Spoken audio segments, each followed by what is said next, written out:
It all starts at Janin University on an ordinary afternoon. A boy named Song is watching a movie on his laptop, saying he took a break because he is sick. A monster tries to scare him, but he yawns, saying it's too boring to watch. Despite being sick, he wasn't very sleepy, until he received a notification that he had been added to something. A guy named Lord of the Yellow Mountain seemed to want to be his friend. He found the nickname strange, but thought it might be a classmate and accepted. Immediately, he received another notification and realized it was to add him to a chat group. The boy decided to accept, though he was sleepy because of the medication. At that moment, he saw a message saying he was a member and should say hi. However, he ended up falling asleep. People started talking a lot in the group. They commented that the Lord of the Yellow Mountain had brought in another member. As always in groups, there is a pervert, saying if it's a woman, she should share the size of the 3 most important things in a photo. People responded that he would have to apologize to the guy from the Yellow Mountain. The guy with red hair appears on the screen, gets scared, slams his hand on the table, and says he will make everyone know the fury of his blade. Another guy responds that it's fine and challenges him to a duel. The guy with red hair is known as Saber, and he is extremely strong. However, he knows he has no chance against the guy that responded. Everyone laughs in his face and talks about the new member's entry.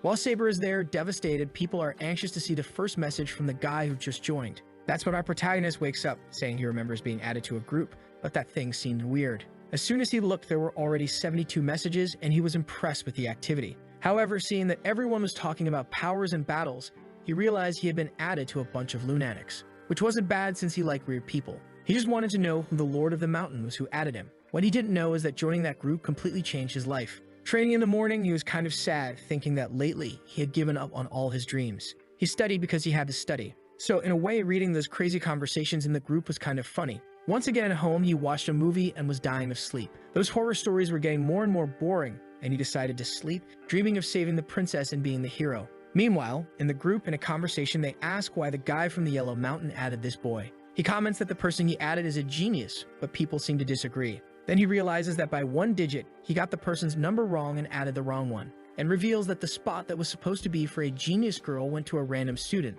The guy who had asked for the photos is now devastated for having flirted with the boy. With that, the chat people start asking to expel the person. However, sitting in his chair, the Lord of the Yellow Mountain says he will lose face if he expels someone, and decides to try a divination. He focuses his powers on a notebook and starts to see the future. The problem is that he is terrible at divination, and every attempt he makes goes completely wrong. In the end, he can't predict anything. And because of this uncertainty, he tells the group that he will leave the boy in the group for now. People seem to complain, but he says he has more things to resolve. While the protagonist in bed was feeling that his body was getting weaker, he decides, as always, to take a look at the group and discovers he was added by mistake, and the people there even have daughters. Our boy thought he would lose interest in this group after a while. However, 10 days had already passed, and he woke up once again bored. As always, the first thing in the morning was to take a look at what people were saying. They took everything so seriously that sometimes it was believable. He received a message from the medicine master who said he had formulated a basic elixir. He was impressed that this guy who always sends one word had written so much. At this point, he already knew the personality of each member.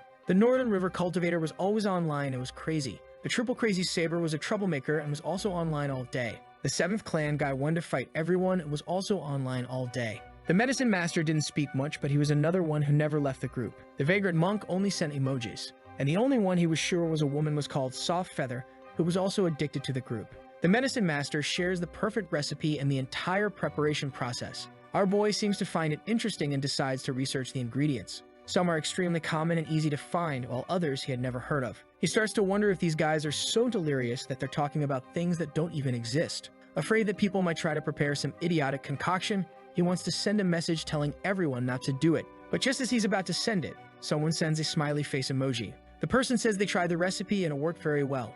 A so-called master of medicine thanks them, and the protagonist finds it confusing that someone made this so-called body-tempering elixir. He becomes wary and starts jotting down the entire recipe, thinking it must be a slow-acting poison. Maybe no one will die quickly, but surely it will cause harm. Assuming he'll ask his cousin about it, and in the meantime, he just hopes the group members don't die. Meanwhile, in a place called Butterfly Spirit, a girl walks on water, stating she'll use the time the old man is away to escape and capture the ghost she so desperately wants to find. Then we see the protagonist's cousin and his mother discussing how strange this recipe is. They are already considering having him committed. Our boy wakes up.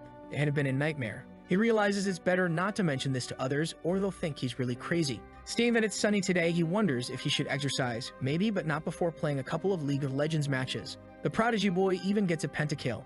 A little while later, it's already noon, and he closes the game. But once again, the group is flooded with notifications. Now it's the guy from the Northern King saying the recipe worked perfectly, while another guy, calmly making tea, comments about the monk who only sends emojis, while the so-called saber is asking the girl Soft Feather to send him a message. People comment that he disappeared, and he explains that another brother went to visit him and he got beaten up. At that, Soft Feather asks what he wants. He says he'd like to pay a visit. She tells him he's an old man, and the poor guy feels devastated. Meanwhile, the protagonist is laughing at their stories without ever saying anything. What's strange is why there are so many crazy people who seem to take it seriously. He starts to wonder if it's real or if maybe he's going crazy like everyone else. Remembering the dreams, he concludes that he can't become one of them. However, just as he's about to chat, the northern guy and the South Clan guy are talking about something happening in City Etch and someone's advancement. The protagonist knows that City Etch is nearby and wonders if he would see anything from there. Pulling his hair, he says he's going crazy to believe what these guys are saying. He approaches the balcony, confident that no lightning or tribulation will fall since it's a beautiful day. Elsewhere, a guy with a sword on his back tells a girl that the 16th is coming. She calls him 7th and says she's ready. Heading to the bookstore, the protagonist says that every time he reads a new story, time seems to fly. From inside, he observes that the sun is so strong it feels like summer. He hands the book to the clerk, who says, as always, it's 1 yuan per day of delay, until everyone hears thunder out of nowhere. They turn around startled, and the protagonist finds it strange. Above City Edge, a bunch of clouds appeared, and indeed the sun had disappeared. Outside, people commented that it was very sudden, while our boy Song found everything very strange. The girl was on top of the building, while a little boy stretched out his hands, saying he would receive the power of the heavens. But he was in front of the protagonist like an idiot. He kept shouting until the clouds clear and the sun is back. He found it all very confusing and wondered if those thunderclaps were a hallucination, while the boy ran away, saying he was now immortal. He remembers previous messages from the group. The event indeed came from City Etch, so did it make any sense? Staring at his phone, he questioned if it was all real. At the same time, he concluded that he was as deluded as that child who thinks he's immortal. Seeing the child getting scolded for being an idiot, he realizes he's becoming a fool too. He decides he'll leave the group as soon as his cousin confirms that the remedy is fake. The girl from the rooftop was passing by him, but she was beaten up. Gaining power wasn't easy at all. Back home, he sends the recipe to his cousin and asks if he would die eating it. He won't leave the group for now because someone might die from consuming it. Once again, he goes to his PC and sees 99 notifications. He's tempted to leave, but curiosity gets the better of him. One of the guys asks if the member advanced without any problems. The guy called Master of Trigrams says he did a divination, and everything went well. But people trust his divination so little that they say the girl definitely got hurt. They ask if anyone near City H can check to see if she's still alive. The consensus in the group is that whatever the seer says, the opposite is true. Our boy laughs again, saying it looks like these people have known each other for a long time. The Modern King guy asks if anyone is in City Etch, and everyone says no. Song knows he lives nearby, but he doesn't know these people. Besides, it might not be a good idea to get involved with these crazies. Then Soft Feather says she's preparing to go to City J, so she'll pass by. Our protagonist gets excited to see that she'll pass near his city. The group decides to let her check on the girl and mentions being worried about the guy's divination. If he said it's good fortune, it's definitely bad. The diviner bangs the table, furious that everyone is insulting him, and calls for a duel. The tea guy says fine, he accepts the duel. Meanwhile, the protagonist wonders if these guys will actually gather at the Xingxin Palace just to duel. He imagines two guys fighting the dragon and a tiger and thinks he's really going crazy. Where is his mind going? Another day dawns, and he turns on the PC and sees news about the lightning. He seems to ignore it and gets a message from the campus. The message talks about a group of bullies being wiped out. People are curious to know who beat up those bastards, considering everyone wanted to finish them off. The protagonist seems to pay no attention to it while those lightning strikes linger in his mind. He decides to take another look at the group, thinking he needs to leave it. At the same time, everyone is there, and he wonders if these people ever sleep. At a waterfall, a guy sneezes. It's the Northern River cultivator who says people can't stop thinking about him. In the group, the medicine master posts a photo of a plant. The Northern River guy recognizes it as a venomous dragon seed and asks what the alchemist wants. He says he wanted one of these, and the guy says if he finds one, he'll deliver it. Seeing the name has venom, the protagonist gets a bit scared. He scrolls up the group and sees people talking about how in City Edge, one of the members wiped out a bunch of people, but no one died. That's when he connects this conversation with the people who got beaten up at school. Knowing it's close to City Etch and was a bunch of delinquents, he's sure it must be them. No, he dismisses the idea. He's really going crazy believing in these coincidences. He decides to go for a run to relax his mind and forget about those people, especially those lightning bolts and the ferry coming to the city. Meanwhile, at the airport, everyone is impressed. People are even texting, saying they've never seen such a beautiful woman. The girl walks while looking at her phone, saying she hates places like this, full of people and easy to get lost in. Curious, she checks the gossip again. Only Soft Feather is there, commenting that she arrived in the city, but is afraid of getting lost. She was supposed to meet Mr. 7, but he hasn't shown up yet. Someone suggests activating GPS, and the protagonist laughs, saying they're forgetting the character. They should be talking about maps and compasses, not GPS. In the chat, the girl says she tried using it, but is still lost. And another says, if that's the case, she should just fly out. Our boy laughs. These people never changed, talking about flying in the city. The Northern River guy then asks where she's going, and she says she wants to reach the Ghost Lamp Temple on Luoxin Street. The name of that street reminds the protagonist of something. While Soft Feather is looking at her phone, a taxi driver stops and asks if she needs a ride. She asks if he knows where the Ghost Lamp Temple is. He says he's never heard of it and asks where the street is. She says it's Luoxin Street, and he says he knows that street. He lives there, but doesn't know any temple. She throws her bag over her shoulder and says she'll go to that street then. With that, the guy is taken aback but drives her. She then tells the chat that she's heading to the temple, thinking in the taxi that it's been a long time since she was alone. Meanwhile, in a place known as the Foodie Paradise, because there are so many people selling good street food. Our protagonist stood in front of a place and wondered what it was called. Then he remembered it was the Luoxin Street district. He recalled that was where Soft Feather was heading, but imagined there must be several streets with that name. Some guys on the nearby bench were rating the girls passing by. Clearly, someone needed to call the police to keep an eye on them, until one of them shouted, 100 points. Obviously, it was Soft Feather arriving with her suitcase. At that moment, our boy had his heart stolen as she just passed by, and he was left desolate. Even he joined the game, saying that she really was 100 points. The blonde guy stood up, saying that in this case he had to act. He walked towards her, telling everyone to watch. 5 seconds later, he was back crying, saying he didn't have the courage to talk to her because she was too beautiful. Our protagonist laughed, went to a butcher shop, and when he was leaving, he ran into Soft Feather again. He wondered if it was a coincidence or inevitable, but as soon as she passed by, he bowed his head, thinking he was really going crazy lately, until someone mentioned a ghost temple, which caught his attention. He looked back and saw her leaving, wondering if it might be her. He decided to check his phone and saw that she had mentioned she arrived on the street and that there were a lot of people. Knowing she left the airport 2 hours ago, he was sure she was on the wrong street. Apparently, she confused the street with the same name but in City J. Once again, the boy didn't believe in coincidences. He said no, there's no way it's Soft Feather. Then a voice message arrived. He clicked to listen, and we see a bit before when she recorded the message, unsure because the Northern River guy wasn't responding. At the moment she was passing, he played the message with her voice. She turned, realizing it was what she had just sent. She began to wonder if that boy, who looked like a teenager, was one of the seniors in the group. Our boy smelled a perfume, and then she came up to his face and asked if he belonged to the 9 Provinces group. Our boy fell and asked if she was Soft Feather. She said yes and asked what his Taoist name was. Our boy knew she must be about 19 years old but called him Senior, which was weird. She was there radiant, while he wondered why she thought he was so old. He had no idea what this Taoist name thing was. So he just said his name was Song Shuhang. Saying to forget about the Taoist name thing, she said she understood some like to hide it. He then asked her to stop calling him Senior and just call him Song. She said that was very disrespectful, and he said it didn't matter. Enough with the Senior thing. He then thought about his name and asked if he was there to help her. Our boy was in love and asked if she wanted him to carry her suitcase. She said no, and he mentioned the place she wanted to reach and said she was wrong. She was startled and asked if it wasn't Luoxin Street. He replied that it was but not the street in City J and told her to look at the GPS. But her battery was dead, and he said to use his. Seconds later, she said his battery was also dead. He asked if she was in a hurry to get there, and she said, unfortunately, the sooner the better. Otherwise, her father would scold her if she took too long. He said if that was the case, she could use the computer in his room to find out how to get there. Ah, you silly dog, you can't charge your phone in a vendor, but you can take her to your room, huh? She asked if this so-called dormitory was the place of solitude for his practice. Our boy was confused, it's just a regular dorm. Since you can't take a girl into a male dormitory, he looked around and managed to get her to the room. As soon as they entered, he asked what she wanted to drink, and she said she felt like having some spiritual green tea. Our boy had forgotten that she was one of the crazies. He said, unfortunately, he only had something called orange juice.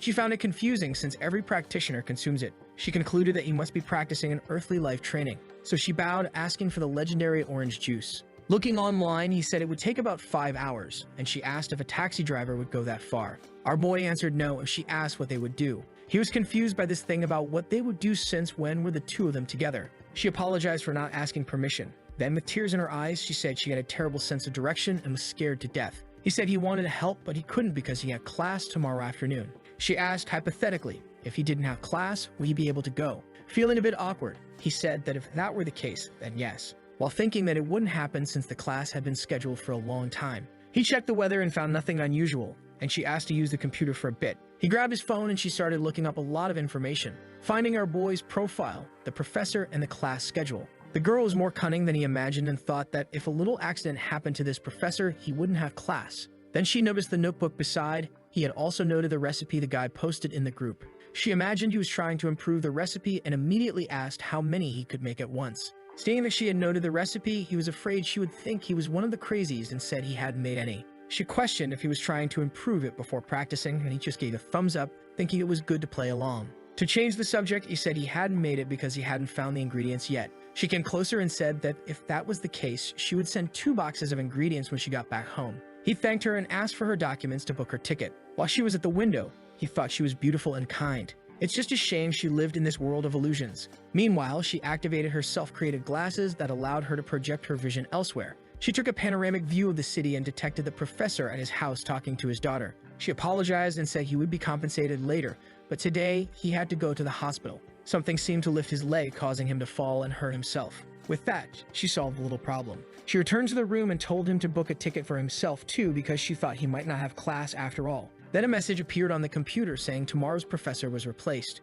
While he complained about the change, she was angry that it still wasn't resolved. But if she already sent one to the hospital, she would send the other one too. The poor guy was walking his dog when he felt a cold front. There she went again with the glasses, saying that when everything was over, she would compensate. She approached the computer and he said her ticket was booked. Then he received a new message from university saying there wouldn't be class tomorrow. Our boy found all this very strange while she looked at him glowing. The next day, he told her they should go and she said she was eager to find the temple. Our boy responded that they should get there first and worry about that later. On the train, he thought she was so beautiful that she could be the female lead in a story. And normally in this scene, a bunch of guys should approach and he would end up dealing with them all. But he was there, dying of sleep as nothing of the sort happened. She was also tired and slept on his shoulder, making him blush. Sometime later, people announced their arrival, and she woke up, drooling. They found the weak point of the crazy one. She asked where they would go now, and he said they would get a place to stay and then look for the temple. At the hotel, he asked the receptionist about the temple, and she said she didn't know about it. But a girl with purple hair passing by heard everything.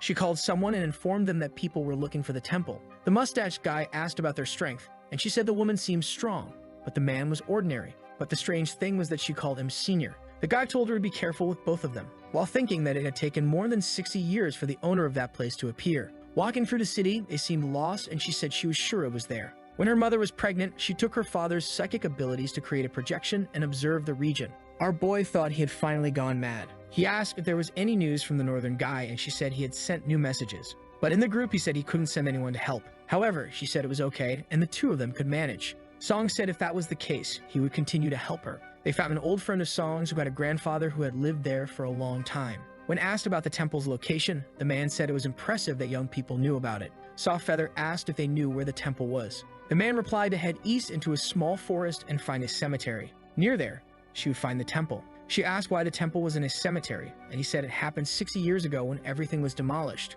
She said it didn't make sense since the place was private property. The man responded that she was smart but explained that a foreigner offered a high price. After the purchase, the foreigner left and never returned. The owner, thinking the guy had died, decided to sell it to someone else, and then it was destroyed. Softfeather asked if all the members of the Huangbat family were dead. The man explained that yes, less than a year after the temple was destroyed, half of the family had died. She said it was obvious that would happen since the temple housed multiple souls. Anyone and everyone associated with the destruction would be cursed. Hearing this, the old man told her to wake up and stop believing in myths. The protagonist laughed at her, and she felt a little embarrassed. At 11 p.m., he called for her and asked why they were going to the temple so late. She said it was easier to find spirits at night and assured him he didn't need to worry because she would protect him. In front of a tombstone, she said that was where the temple used to be. She advised them to get into formation. She opened her suitcase, which emitted golden light, and started scattering something as she walked. Our boy, dying of sleep, wondered why he was playing Ghost Hunter at such an hour. Meanwhile, in the cemetery, Softfeather began to dance.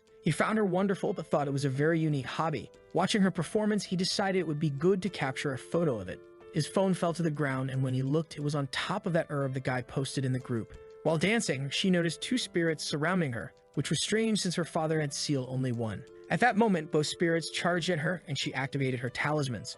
She started attacking with a multitude of talismans, confident she would easily win. But the spirits seemed to resist, and she used an ability from the Butterfly Island. Once they fell to the ground, she knew she just needed to finish the seal. But then one of them leaped toward the protagonist. She called out to Song, telling him to be careful, and also leaped toward him. Our boy was engrossed with the plant the medicine guy posted in the group. Knowing how crazy she was, he wanted to hide it so she wouldn't think of using it and pulled it from the ground. But a golden energy surged and everything around cracked. Yet to him, everything seemed normal, and he asked what happened. Soft Feather was impressed. From her perspective, the two spirits couldn't do anything to the boy. He just executed a plan and pulled the dragon plant at the right moment, which was their weak point. Now she saw him in a new light and said she was eager to learn more from the senior. However, she couldn't let him think she was weak, so she threw 2 seals at the spirits and closed them. Seeing butterflies around her, he wondered if the spirits were real. At that moment, she thanked him, saying that if it weren't for him, it would have escaped. Our boy just laughed, and she offered him one of the spirits, but he said it was of great value and she could keep it.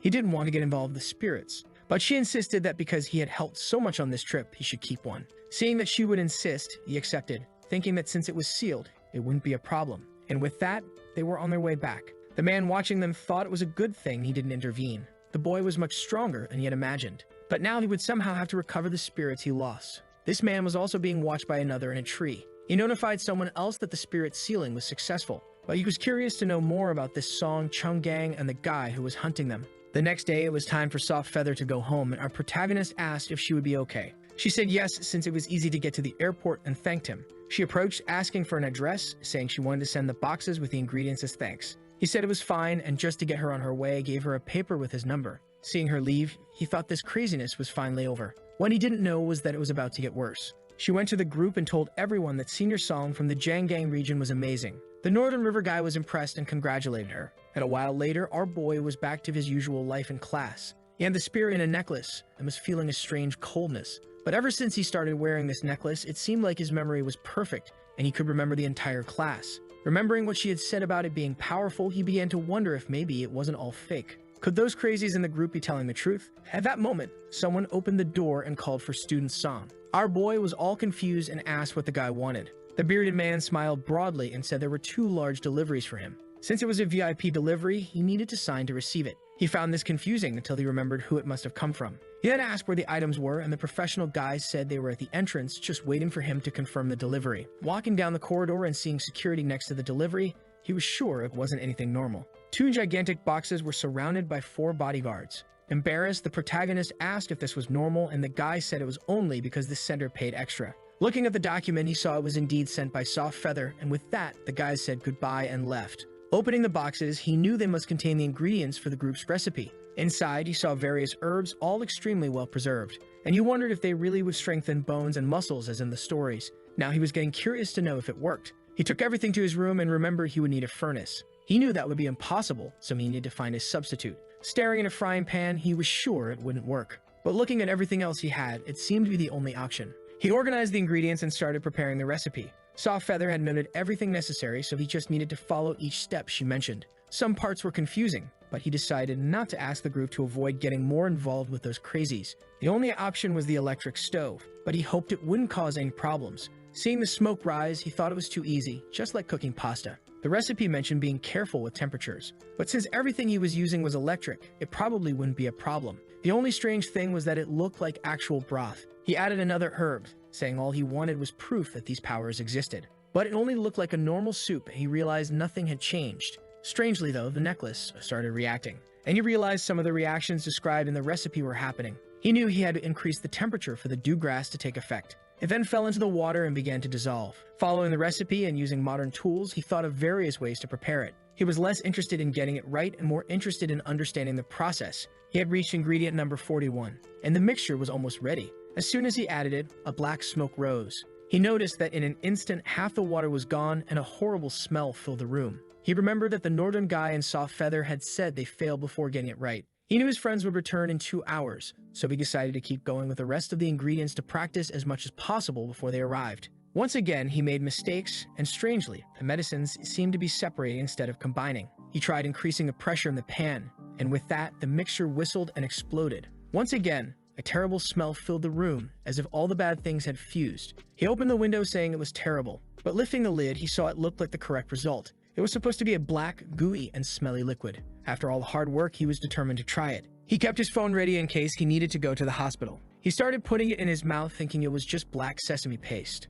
As soon as he tasted it, he wondered if it was pure pepper. The mixture burned his entire throat, and he reached for his phone to call an ambulance. But at that moment, he felt another sensation. When the paste reached his stomach, he realized he was receiving energy. It was as if it were filling his body and strengthening him. At the same time, it felt like all impurities were being removed. Some girls were chatting by the window, when the shameless Song was walking by, taking off his shirt. The girls by the window were smitten, saying he had a 10 out of 10 body. Meanwhile, he wondered what the sticky stuff on him was. He realized that maybe the impurities were coming out with his sweat. Looking at his body, he was shocked to see that he now had a chiseled abdomen. The neck pain from gaming had also disappeared, and now his vision was incredible. Observing a trash can far away, he could clearly see a fly on it.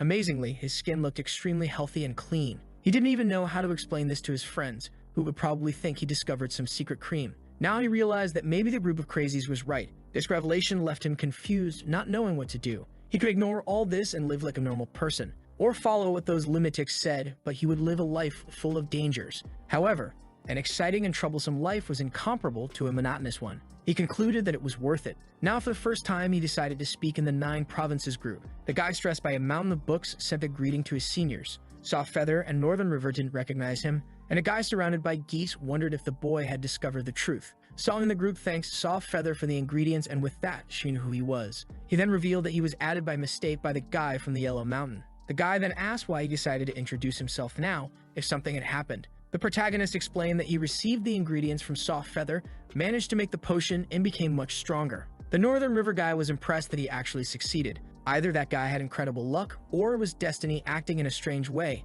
He mentioned in the group that he wasn't sure it worked, but his body had strengthened. The Northern River guy asked how many sacred furnaces he used and how long it took to succeed. Confused, he said he used an electric stove and tried once. The Northern River guy was in disbelief, saying it was impossible to succeed on the first try, especially since he had failed countless times. The guy asked about the electric stove, wondering if it was a new tool for refining pills, and even Soft Feather was curious. He said it was a regular Weizen brand stove that everyone had at home. The guy then wanted to know what legendary pot he used, and he said it was just a regular soup pot. The Northern River guy was furious and asked if he could curse in the group. After a bit of ranting, he tagged the medicine master, who asked Song about the process and how things happened. Our boy was now comfortable chatting in the group. He began explaining the process, and the alchemy master kept questioning him. The guy asked why he used water, and he responded it was to avoid burning things at the bottom of the pot. The Northern River guy found it all very strange, imagining that Song was some genius swordsman who liked household items, which made no sense. He continued explaining until he reached the 41st step, where the water began to evaporate. Everyone commented that this was where they usually failed, and he said he added more water to prevent evaporation. That caught everyone's attention in the group, as no one had thought of that idea. The medicine master, after listening to all his plans, said he would practice with these ideas and return with the results. Meanwhile, the Northern River guy warned him that the path he wanted to follow was dangerous. Our boy didn't want to say anything since he had been laughing at the fools lately. The guy explained that he would have to join a sect or follow as a solitary person. Soft Feather offered to help through the Butterfly Spirit sect. Our boy asked what the difference was, and the Northern River guy explained that being free meant doing whatever you wanted, but it was a harder path. While joining a sect was good, you would be sent here and there. Our boy wasn't keen on joining a sect since he would have to leave his home, which wasn't what he wanted. He then asked how free cultivators strengthen themselves, and Soft Feather explained that sometimes group members ask for help and they receive rewards.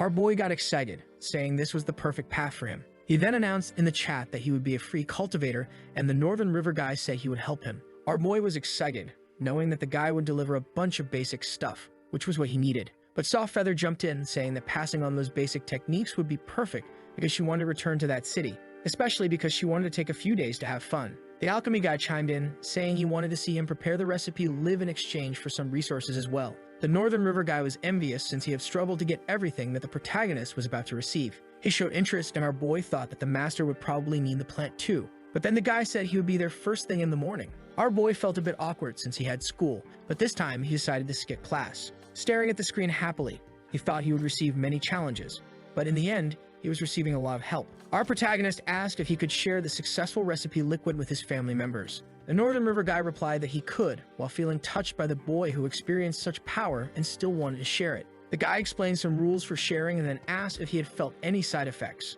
Our boy said no, and the guy asked if he had or had ever had a girlfriend. Song was confused by this question and said he had just entered university and was pretty chill. The guy continued asking about his love life, making our boy feel embarrassed. Then the Northern River guy explained that consuming this without a large amount of energy resulted in an explosion. But since he hadn't spent his energy with anyone, he survived.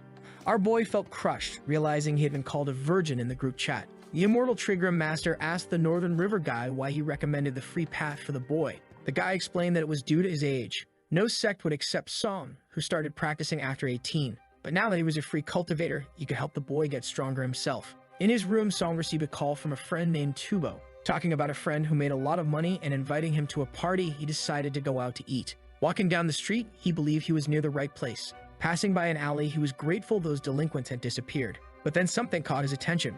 Of course, there was a bunch of delinquents surrounding a girl. The rainbow-haired quartet needed to be arrested urgently. This was clearly an age gap problem going on. Immediately, Song jumped in, saying he wouldn't just stand by. The guy was about to say something to the girl when Song grabbed him by the hair and lifted him from behind. He found it strange that he was so strong, it felt like lifting a straw doll. The other thugs grabbed bats and came towards him. But now, confident, Song threw one friend at the other. With that, two were already unconscious on the ground, and the guys were scared. He told everyone to disappear, and they grabbed their friends and ran off. He then extended a hand to the girl and asked if she was okay. She ignored him and told him not to meddle. He wondered why she was so crazy, but decided to leave it be since he didn't want to be late for what his friend called him for. In class, he was wondering when the medicine master would arrive. His friend woke up, saying he heard a loud noise. It seemed like something was coming. The wall broke. A guy with pink hairpins appeared in the middle of the smoke, and a friend asked what the hell that was. With huge dark circles, the guy called out for Song and introduced himself as the medicine master.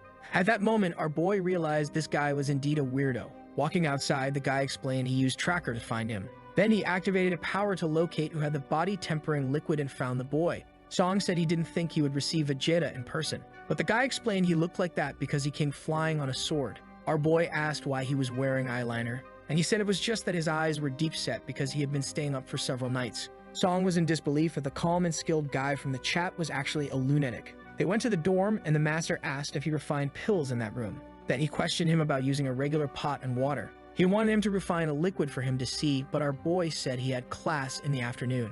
The guy said it was no problem and asked who the afternoon professor was. Song felt a sense of deja vu and asked if he wouldn't send the professor to the hospital. The guy gave a thumbs up, saying they thought alike, but not to worry, he would only break a leg. Our boy said enough of this. Soft Feather had already beaten up his professor. The guy felt a bit embarrassed, saying he had already seen his perfect strategy. Then he suggested creating a small catastrophe to have the classes canceled. Our boy said it was okay, he would just ask for a leave of absence, and he suggested they go somewhere else. He was afraid they might destroy his campus. He then remembered the plant he had found and asked the master if he still needed it. The guy said yes, he had found some, but the quality was horrible. Our protagonist pointed out that he had one. The master was impressed that he hadn't even noticed its presence. Moreover, it seemed to have grown in a haunted place for over 60 years. Song asked if he needed the plant, and the master said yes. However, he should inform the boy that it had almost priceless value. The 2 boxes he had received before weren't worth a tenth of this. Song said it was okay since if he hadn't shared the recipe for free, he would never have discovered it. The master accepted but said that the plant was too valuable and Song, as a beginner, should use it himself. However, since he received it, even though he was embarrassed, he would have to bring something much better for the boy and told him to get inspired. He then tagged the silent monk and asked for some much more advanced and rare techniques. Northern River, on the other hand, asked Soft Feather if she had been seduced by Song since she wanted to help him so much. Soft Feather's father had stopped bothering Saber, who was now back in the group to bother everyone. But the Grandmaster just sent a smiley face and a sword, and with that, Saber said he was fine and would stop. Out of nowhere, the master went to the window and opened it. Our boy was confused when he raised his fingers. He said it seemed like that was how it was going to be and explained that he had sent their location and soon the items would arrive.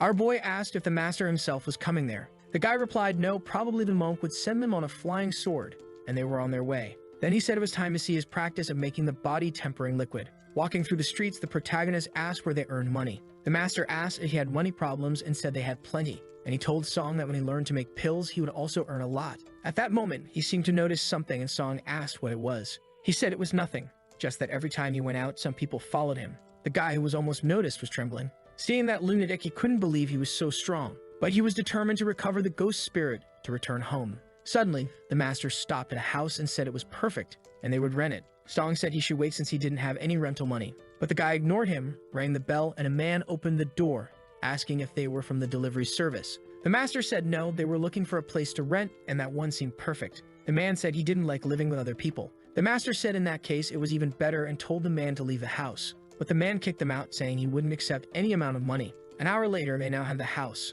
Obviously, the master gave an amount of money the man couldn't refuse. With that, it was time to start the recipe. Song explained about adding water and letting it boil for 5 minutes. The master just observed and couldn't understand how he reached those conclusions if he had never refined pills. Perhaps, even though the boy was old, he had some talent for this job. A few hours later, our boy told him to be careful. The pot exploded and a terrible smell and smoke rose. They approached and the master asked if it was a success. He used some energy and pulled the substance towards his body. He realized it had half the effect of the correct recipe. On the other hand, it was good because it would be great for beginner cultivators. The protagonist asked if it helped him complete a formula, and the master said yes, but he still had more to study. He then told Song he would need his assistance for a few days, and our boy said it was a pleasure to help. With that, he asked where the items the monks sent were, and the master said they would take a bit longer. Our boy then said he would go back to the dormitory, but the master gave him the key to the upstairs floor of the house and said he could stay there. Our boy thanked him and walking through the street thought it was the perfect solution since he needed some privacy.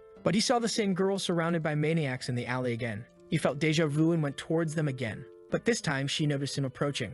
The girl grabbed the delinquent by the neck, who was ready to receive a kiss. Man, these guys urgently need to go to jail, but she headbutted him in the mouth. An enraged thug said she would pay for that, but she kicked him hard to the ground and threw everyone away. Song was in disbelief. Now it was clear why she got mad at him for saving her earlier. She looked at him and turned away. Our boy wondered why this girl was always surrounded by delinquents. Back at the dormitory, a guy named Momo was talking inside, but he didn't recognize the other voice.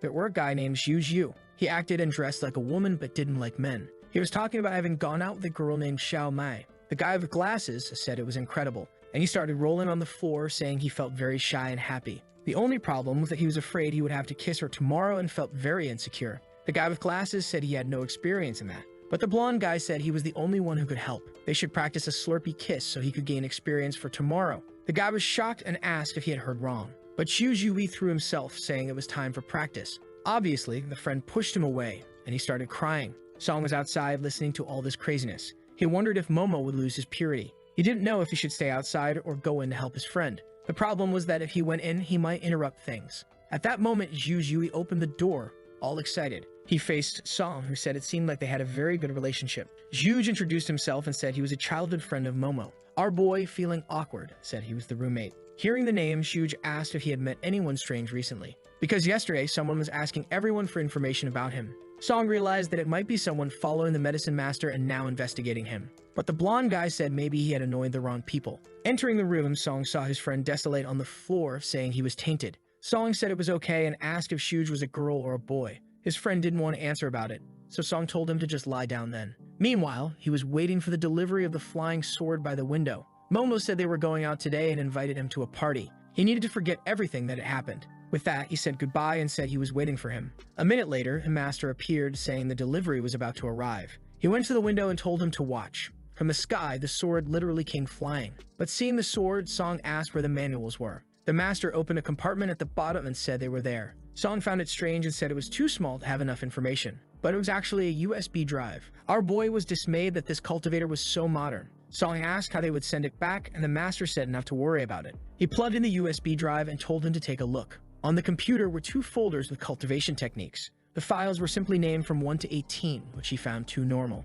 He opened them and saw pictures of the monk practicing, one after another, and said it was all very simple. The master said the most important thing was the sequence. The name itself didn't matter. And our boy imagined himself in combat using technique PNG number 03. The master told him to forget about the names and that he would explain the important parts. First, he needed to establish a foundation, then move to internal practice where he would meditate and overflow his energy. With that, he would finally start entering the cultivation ranks and ascend to the first mortal stage. Observing the techniques, suddenly Song found himself on a lawn with Buddha practicing in front of him. He didn't know if it was something from the master or the person who sent the technique, but he had to take advantage of it. Suddenly, he was back in the room and told the master he had seen someone practicing and asked what it was. The master explained it was a simple illusion that low-level people fell into. When he concentrated cleanly, he could enter that state of hypnosis. Song said it was like having a great master practicing in front of him. After looking multiple times, he had memorized everything but was exhausted. He told the master, who said it was time to practice. With that, they went to the yard. He began using some techniques.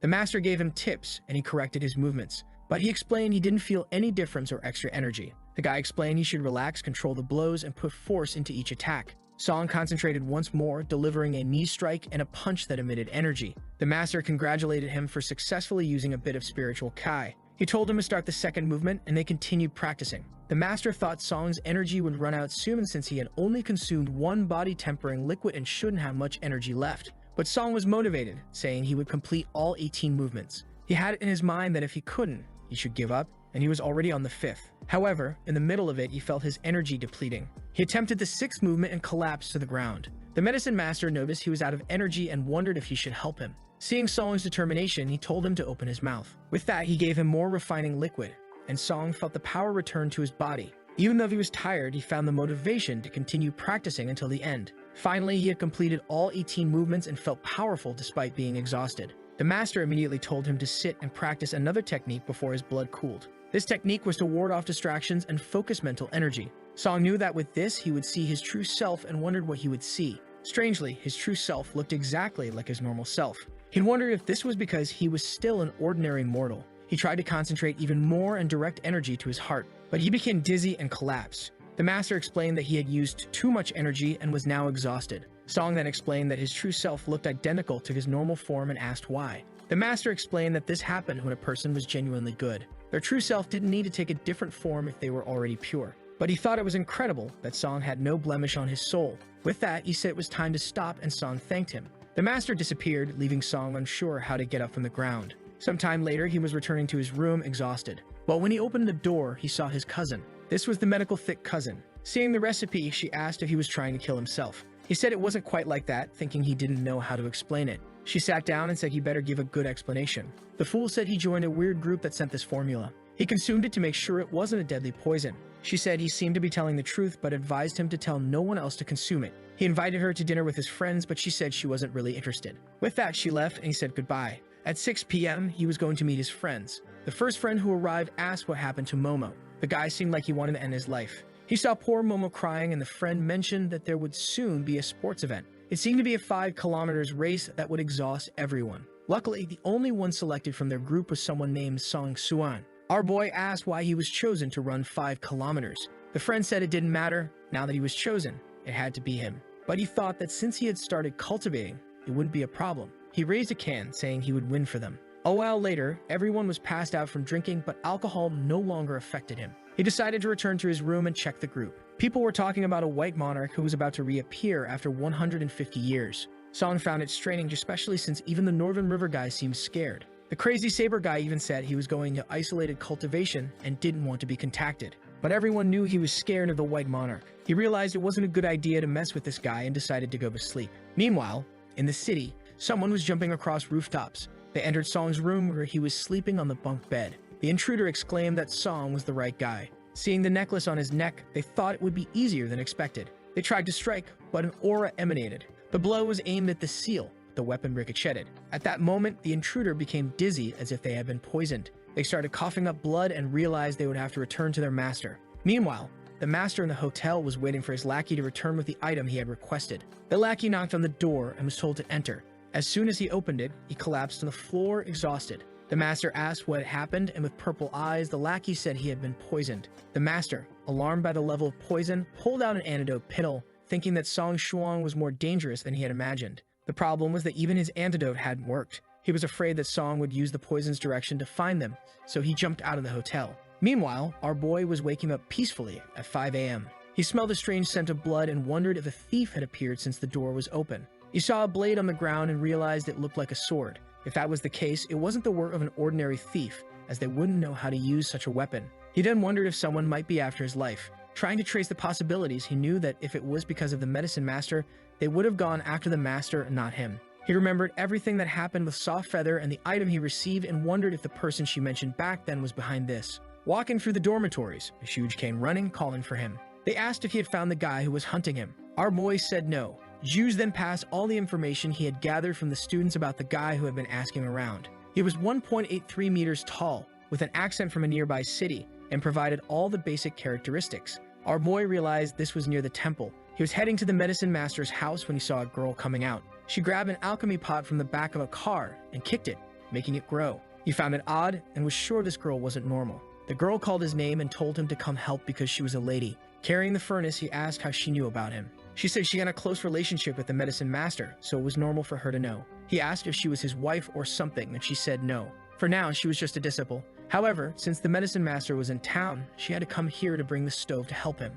At that moment, the master appeared with a lot of smoke, saying he had been waiting for them. He asked Song if he had been attacked last night and now understood why he hadn't died. Song said yes, and that the person left this blade in his room. Smelling the blood, the master said the attacker had already killed multiple people and asked how Song felt. Song, ever the psychotic, said he felt excited. The girl and the master commented on how peculiar he was. The master then explained that he had placed a barrier on the boy that poisoned anyone who attacked him, which was why he survived. The master apologized for involving Song in this. Song said it was okay since it was thanks to the master that he survived. Then he showed the ghost spirit, saying he thought people were after it. The medicine master said it was a possibility. The girl next to him said she would exterminate everyone if Song gave it to her. The master knocked her on the head, saying she would hinder the boy's cultivation. Song then asked if there were techniques to detect people who were following him. The master said it was very easy and started looking through some files of a certain scholar named Shanggong. Our boy asked who that was, and the master explained he was known as a nuclear bomb because someone had thrown one at him and he survived.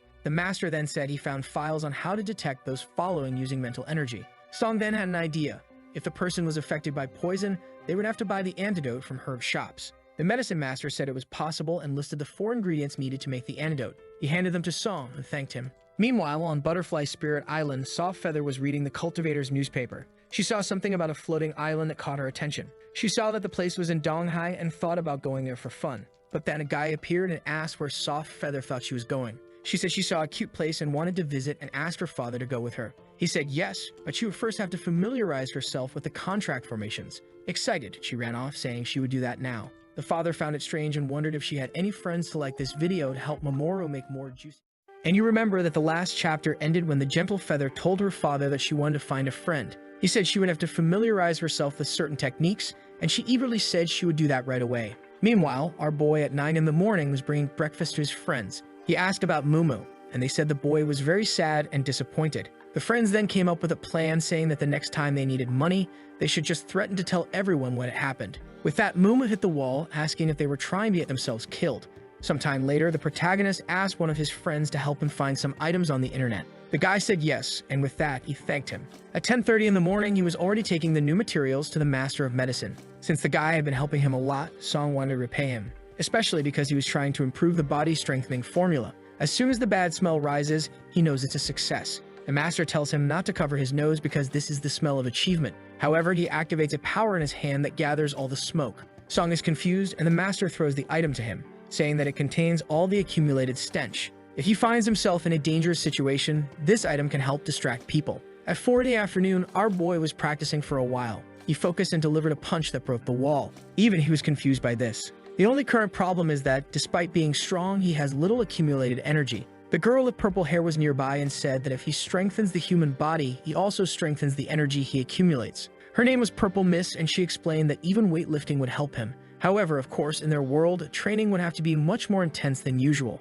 Song says that if that's the case, he will train hard every morning. And Purple says that she was bored, so she followed the smell of blood from that sword and found a hotel in the Jiangnan district. Song asks if she found the body, and she responds that she did. The only problem is that the poison turned it into a melted corpse. However, she says that indeed he didn't seem to be alone, and the partner was also poisoned. She questions what Song is going to do, and he says that he has to gauge this person's strength to be able to take them down. Purple asks if he, who has never killed anyone, has the mental fortitude for this. Song is a determined guy. He says that whether it's for him or for his friends and loved ones, he will do whatever is necessary. Back in the room, they are playing, and one of the friends comments that he tried to look for those ingredients, but the stores only have some of them. He says he will send the locations of the stores he found, and our girl thanks him. Suddenly, he receives a call from his chubby cousin. He asks if something happened, and she tells him to come help her now. Song feels something strange and asks if she wants him to bring anything. She says she just needs help carrying something and tells him to come quickly. Song hangs up and tells his friends that he is leaving. Climbing the stairs, he was sure that although the voice seemed like hers, it was clearly not her speaking. Apparently, they were using her to lure him somewhere. He climbs to the top of the building to observe the place where she called him. Focusing his mental energy, he manages to observe the entire city. And in one of the alleys, he sees her lying on a bench with a guy next to her. Clearly, that person's appearance does not match her description. Suddenly, the guy looks at him and Song realizes that he has been spotted by the enemy. The phone rings at the same moment, and he knows it's that guy. As soon as he answers, the guy says he found the student Song, warning him to show up there in 10 minutes or that young lady will be very happy. Shortly after, Song says he has arrived. The guy congratulates him and apologizes for the surprise. Song just watches, and the bandit says he seems to care about the girl on the bench. With a psychopathic look, he says it's crazy for someone like him to care about a mortal. He starts to activate an energy in his arm, asking if Song is doing some kind of training in that place. He jumps towards him, throwing a punch, wanting to know if he is just a mortal. Song easily dodges while the guy says that it seems he really has no power. He then wants to know why people are taking him so seriously and even fleeing the city because of the name Song. The former boss had promised him something but fled the city because of it. He yells, saying it's all the protagonist's fault. Connecting the dots, Song concludes that this is probably the second person involved in the poisoning. The guy pulls out a blade, saying that now there's no way for him to escape. But Song pulls out a body tempering liquid and asks if that's what the guy wants. The guy yells, telling him to throw it now. And our boy, hiding a weapon behind his back, says that he is just an ordinary mortal and tells the guy to come and get it, explaining that as long as his cousin is fine, he will hand it over. The guy's eyes turn red and he starts drooling. He jumps towards him, saying that no matter what he tries, he needs that. But Song slashes his chest, splitting the guy in two like it was Photoshop. He doesn't understand what happened, and Song finishes him off. Boy, that was brutal. This sword can only be seen by him and the master of medicine because it requires authorization from the person who sent it. He says the smell of blood is very strong and it would take a long time to get used to it. Pointing the blade at the guy on the ground, he asks what his last words are. The guy is about to say something, but Song cuts him off immediately. Boy, he trolled him right before his death. He even says he asked just for fun and didn't really want to hear it. And he thinks that this is his determination. No one will ever hurt his family. He crouches to pick up some items, thinking that for a cultivator, this guy was really poor. However, he carries an insignia that can be used to identify who he is and which organization he belongs to. He picks up a vial containing a liquid that dissolves corpses, which was probably what they used to cover up their crimes. He thanks and pours it on the guy's body, noting that it dissolves very well. At that moment, his cousin starts to wake up and jumps on his back, asking to be put down. A while later, he sets her on the bench and asks if she's okay. She says she has a sore neck and wants to know how she ended up there. Song finds it strange and says that she was the one who called him. His cousin thinks back, remembering that she went out drinking with friends, but it wasn't that much. However, she realizes that Song isn't lying. She lowers her head and says she'll be fine after a night's sleep. Song says that if that's the case, he will take her home. Not before she mentions that she feels like our boy has grown up a lot. He thinks that maybe it has to do with having taken a life, but he says it's nothing and it must just be her impression. From the top of a building, Purple informs the master of medicine that he is returning safely. However, she warns the master that she will never leave his side, so he better give up. As she descends the building, she says that she always gets what she wants. She thinks that Song did a good job, but a tracker could find the evidence. With that, she uses a spell to hide everything that happened. Our boy returns home and decides to take a photo of the medallion to ask the group about it. The guy from North River says he's never heard of it, so it must be a small faction. Feather asks if he really wants to know, and he says yes, it's extremely important. With that, the North River guy wants to know if it's an enemy or a friend, and he says it's an enemy. A while later, Feather apologizes, saying that unfortunately her father doesn't know anything. However, soon she will go to the city and together he will take care of it. In her room, she is excited to complete what her father asked so she can help our boy. Song then notices that she sent a private message asking if something happened because he seems strange. Song realizes that this is the famous sixth sense of women. He explains that he killed someone today and she says it's nothing. She informs him that she will soon finish her training and meet him. Her father is watching this conversation, wondering who this Mr. Song is. Our boy was sleeping when someone called him. The person was looking for the Taoist known as stressed by the mountain of books. He says that it's him, and the person says they got his number from the master of medicine. They call to talk about the image of the medallion, and Song asks if they know anything about it. The person says they know just a little, but it's something from 40 years ago. He was still training when he approached a village where everyone had been killed. It was a sort of blood ritual, and near one of the bodies he found this talisman. On that day, he swore he would eliminate everyone who had done that. Unfortunately, he only managed to eliminate a few and the people disappeared. He asks Song if he has any more clues, and Song says yes. He might even be able to find the location of the organization. The guy says he is currently on a mission, but will send some talismans to help the boy. He remembers those that only the Feather used. The guy says that this name, stressed by a mountain of books, needs to be changed as it doesn't suit him. He ponders this and wakes up the next morning, seeing the blade beside him, knowing that the death was not a dream. And today he will surpass the master as well. Boy, this guy is very aggressive. Someone knocks on the door and it's a man saying he brought another package. While the man thinks it's strange that he received 2 large packages at different houses, Song asks if it's urgent. The man says yes, he brought it himself. Song signs, saying that soon he will also need the man to deliver something. The delivery man asks if it will be urgent, and he says no, it's something normal. With that, he says goodbye, saying to call when needed. With the box in hand, Song is curious to see if it's the talismans. Upon opening it, there's an exorbitant amount in a paper with instructions. It mentions armor talismans that provide defense, blade talismans that strengthen the sword, and purification talismans that will be good against an evil cultivator who controls ghosts. Song is confident, and only one thing remains. Just then, his friends enter the room calling for him. In the next scene, he's already on the racetrack, not remembering this, but he squats down thinking that when he was drunk, he swore he would come in first, so he would fulfill this. However, a guy in a blue shirt beside him was just staring, saying that the distance between them would be greater than a whole street. Song said that was impossible and told the guy to relax. With that, the announcer told everyone to get in position. As soon as the whistle blew, the guy ran, saying he would leave the kid behind. But when he looked back, Song was coming calmly. He told our boy to run slower, saying he would run out of breath, but Song didn't care. The guy was sure the boy was trying to show off.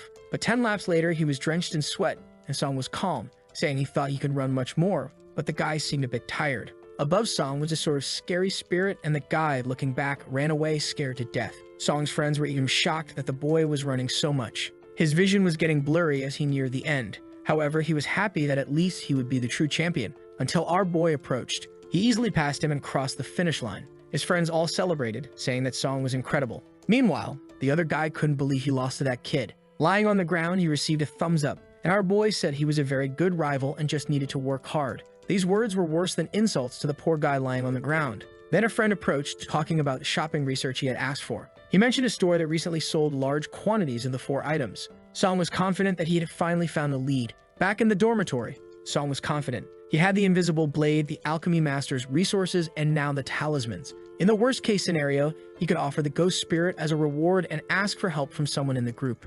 On the subway, the place was crowded. Everyone was complaining about the heat, and Song kept the spirit and the necklace turned off for now. Suddenly, a monk entered the car. People commented that he was a foreigner, but Song quickly realized that this monk was extremely powerful. He decided to stay alert and hide his aura for now. The monk looked around and started preaching to the people in the car. The guy was like a Jehovah's Witness, quoting many stories about the Buddhas. About 6 minutes later, Song felt something. The car started to shake, and he saw a mother holding a child. The train had collided with the wall, and everyone was being thrown around. The mother dropped the child, and glass was heading towards her. Song stepped in front and managed to save the girl. He asked if she was okay, and she said yes. When he said he would help find her mother, he realized everyone was trapped in the debris, crying for help. Song found it all very strange since the car hadn't shaken that much. Then the monk shouted from the back. He passed by with an aura, and people asked if he was trying to exorcise ghosts. Song thought deeply and realized there was a strange energy in that place. Something entered the monk's ear. He shouted that the evil spirits would be broken. At the same moment, the car was restored,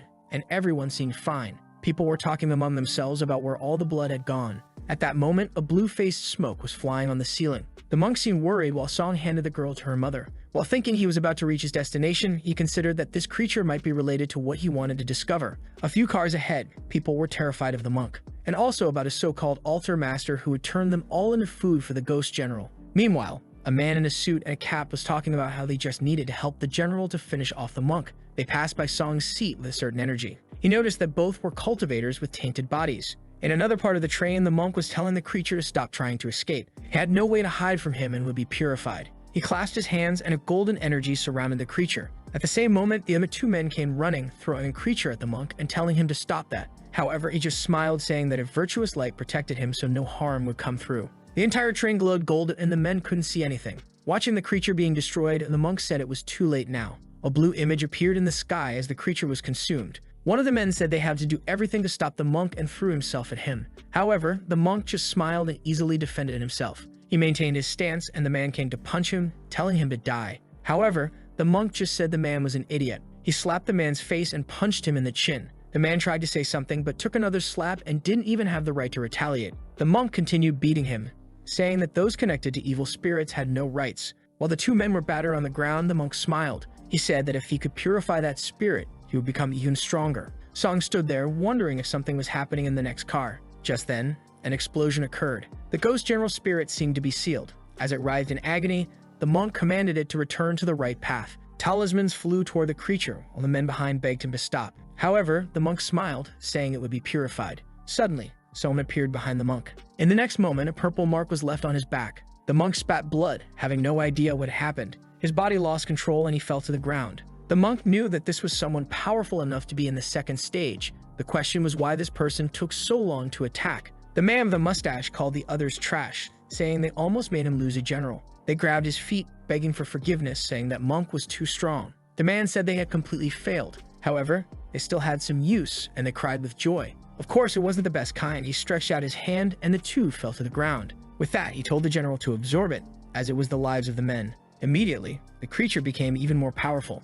This was the guy who had ordered Song to be killed, and now he was confident that his luck had changed again. He approached the monk's body with the plan of having the general eat it too. But as soon as he touched the body, the monk started to swell. The guy asked if that would be his final triumph, and at the same moment, he struck him with a claw attack. The monk was thinking that all he needed to do was escape. He knew he had no chance against that guy, so he began to try to retreat. That's when one of the train doors was destroyed. People recognized him as the monk from before. He was holding himself up while inflating, looked back, and told everyone who didn't want to die to flee. The people thought he was crazy and started to record everything, while Song thought it was too late now. The guy with the ghost general approached, saying that he wouldn't escape. The monk hesitated and souls started to walk around the train car. Everyone there was being stunned. The monk pulled out an item, saying that if that was the case, he was in a dead end. In advance, saying that even if he died today, he would show the true reason. He approached the guy and went to strike him.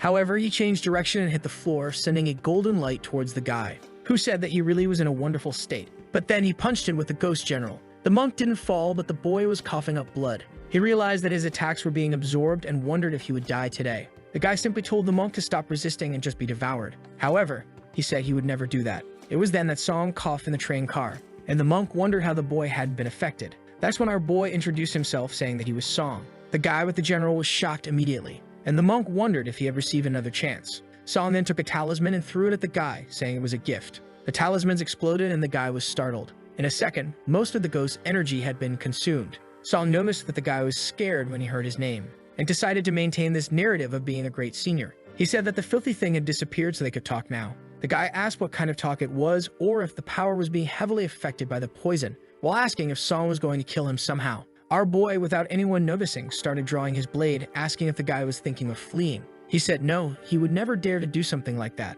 The old man noticed that by the position of his hand, he had a flying sword, something that would hit him even miles away. Song smiled, asking if he really thought he could escape the master's blade. While feeling embarrassed for saying such things, Song knew he had to stay calm so the guy wouldn't suspect anything. At that moment, the guy fell to the ground, begging for Lord Song's forgiveness. Our boy questioned this business of a chance to live and said he had already given enough as he prepared for an attack. The blade stopped right in front of the guy's forehead. He wondered why he had provoked this incredible senior. Song then said he would give a small chance so no one would think the older folks are cruel to the young. He said that as long as the guy could survive one attack, he would let him go. The guy lowered his head, thinking about the life-saving talismans he had, and asked Song if this was true. Our boy said he would never tarnish his own reputation. The guy then said he would beg for mercy. Song just told him to prepare and attached 2 seals to his sword. With a slash of the blade, the guy was once again split apart. The monk was in shock and asked if it was really possible for someone that strong to die so easily. Song told the guy that now that he had survived the first attack,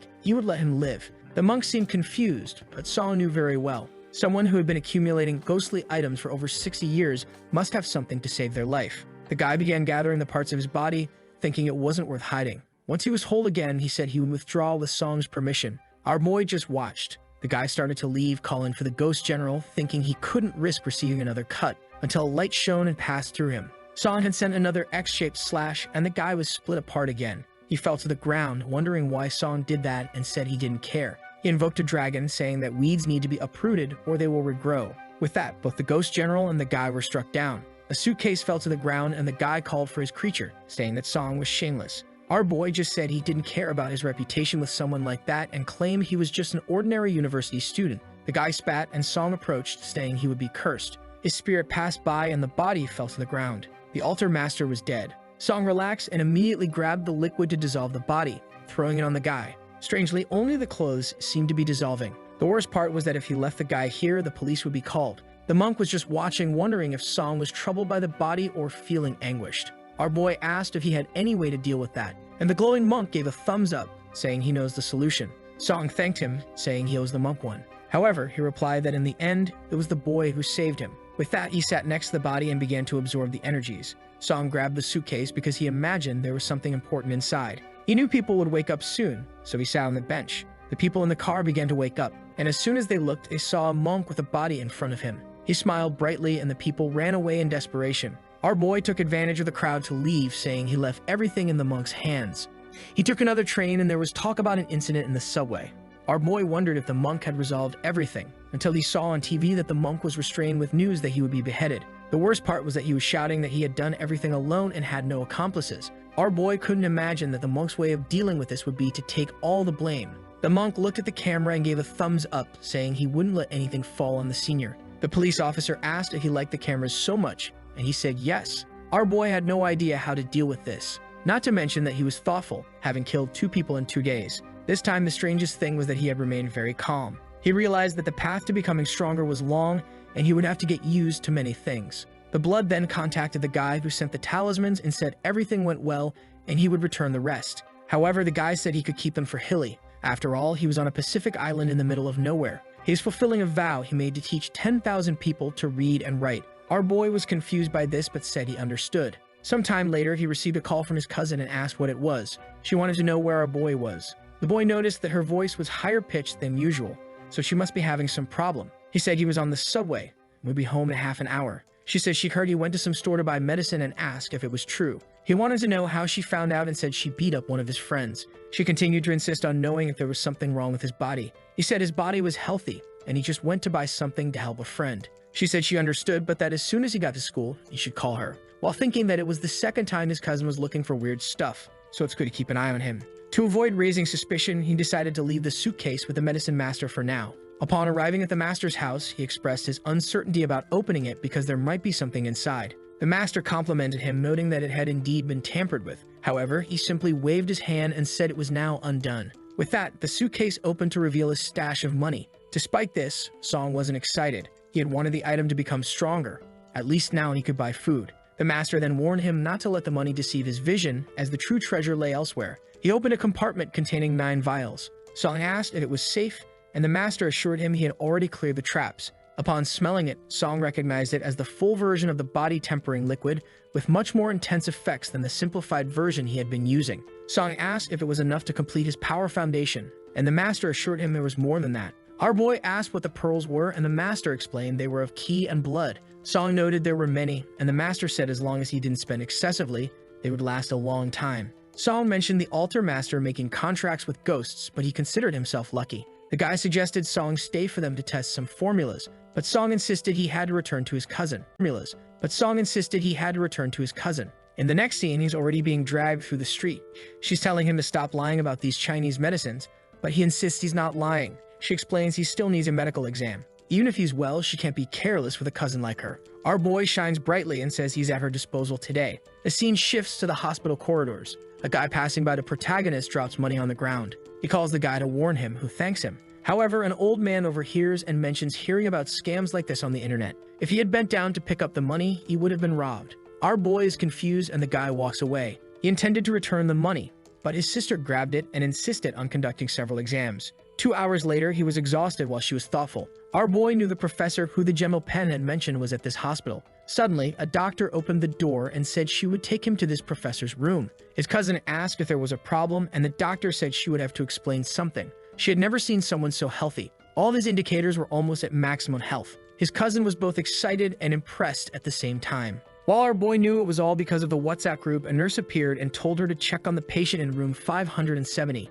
His cousin asked what was wrong, and she said it was a strange situation. The girl seemed fine on the outside, but internally, her organs seemed affected by a burn. Song was intrigued, and after a while, the nurse left. He said he was going to visit the professor and asked if she wanted to come along, but his cousin declined. As he walked through the corridors, that same bald man from before was walking around, saying he wanted to find that damn number 7 from the Sioux clan. He couldn't notice her presence, but he knew she was in one of the rooms. Meanwhile, Song entered the professor's room and said he had come for a visit. The professor didn't really know who he was, but our boy introduced himself and handed over some fruits. The professor thanked him when suddenly someone opened the door. It was the bald man from before, who looked at him strangely. He said it was nothing serious and left, but then opened the door completely, saying the scammer was there. Our boy wanted to explain himself, but the man left. As he descended the stairs, he couldn't understand why that crazy old man was calling him a scammer. It was right at that moment he saw that little girl from earlier. Embarrassed, he said it was a coincidence and asked if she was okay.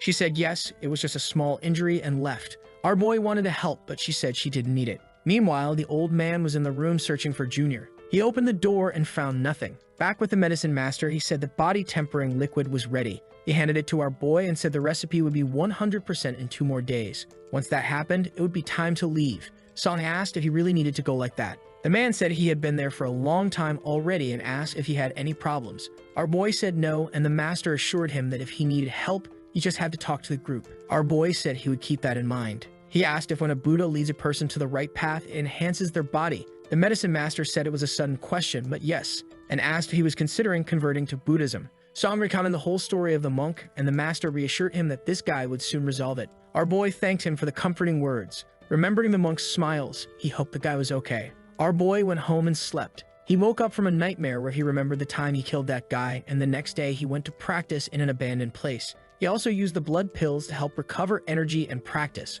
Sometime later, Purple appeared saying she had a gift from the medicine master. She explained that he had to leave for a few days but received this while he rested. She tossed something into his hand and asked what it was. Upon opening it, he realized it was a fan. She explained it was a magical treasure that controlled flames. He could continue practicing with it, but at the end of the period, he should return it to the master. He was somewhat confused about how to use it, so she handed him an instruction manual. Our boy was puzzled about what kind of legendary treasure came with a manual. Purple told him not to worry about the details and to focus on liking the video. And you remember that the last chapter ended when Purple delivered the instruction manual. She explained that it had a usage limit and that it should be allowed to recharge once it's depleted. Song just thanked her, saying he understood very well. What he found strange was a spiritual object needing a recharge. He was confused, but she asked if he didn't understand the laws of conservation of energy. She explained that putting a spirit stone in a low-value magical object was a big waste. Why do that when they can explore modernity and its electricity? Startled, Song said he understood their technology now. With that, she said goodbye, mentioning that she had more things to take care of.